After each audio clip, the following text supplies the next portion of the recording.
Hello বন্ধুগণ, তোমরা সবাই কেমন আছো? তো আশা করি সবাই ভালোই আছো। আজকে আবার একটি নতুন ভিডিও নিয়ে তোমাদের সামনে আসলাম। এইটা দেখতে পাচ্ছ, এই দেখো পুরো মেহগনি বাগান কতটা জুড়ে রয়েছে। ওদিকে ওই যে একটা আম গাছ আছে, নারকেল গাছ রয়েছে। এই জমিটাও আমাদের একটা জমি। তো এই গাছগুলো আমরা 5 বছর আগে লাগিয়েছিলাম। তো দেখতেই পাচ্ছ কতটা মোটা হয়েছে। আশা করি ভবিষ্যতে আরও ভালো গাছ হবে।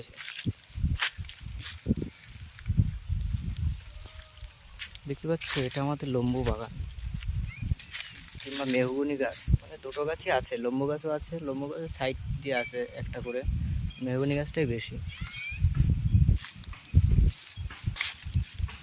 দেখতে পাচ্ছ নারকেল গাছ আছে, নারকেল গাছে নারকেলও হয়েছে।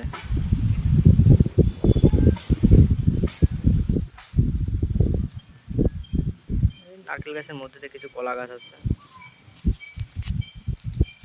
আর এগুলো নতুন লাগানো হয়েছে, এই বেশি দিন বয়স না, এটা 3 মাস পুরনো গাছ। কিছুদিন আগে জল দিয়েছিলাম যাতে গাছটা ভালোভাবে জল দিয়ে তাড়াতাড়ি বেড়ে উঠতে পারে। দেখতে পাচ্ছ কত কলা গাছ আমরা লাগিয়েছিলাম।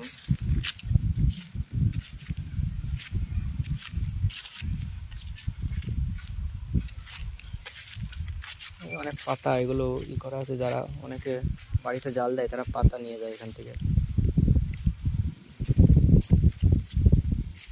বুঝতে পারছো, এখানে এখানে কিন্তু ছাই পড়ে আছে। ছাই কেন মাঠের মধ্যে, সবারই জিজ্ঞাসা থাকে। এটা কিছুই না, এটা কয়দিন আগে আমরা সবাই মিলে পিকনিক করেছিলাম, এখানে আঁকা করা হয়েছিল। তো বুঝতেই পারছো কত সুন্দর ভিউ, চারিদিকে দেখো কত সুন্দর হাওয়া বইছে। গরমকালে বাগানে আমি তো সারাদিন এসে বসে থাকি। শীতকালটা একটু ঠান্ডা ঠান্ডা থাকে, কিন্তু গরমকালে ওয়েদারটা এখানে খুবই ভালো।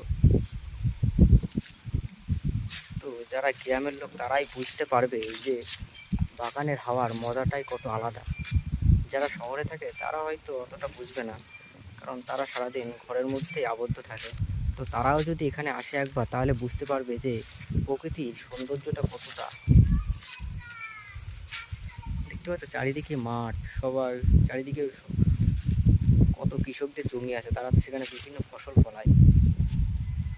তো আমাদের এটা ওই সামনে রাস্তা আছে, ও দেখো যে ঘরটা দেখা যাচ্ছে, ঘরের পাশ দিয়ে রাস্তা।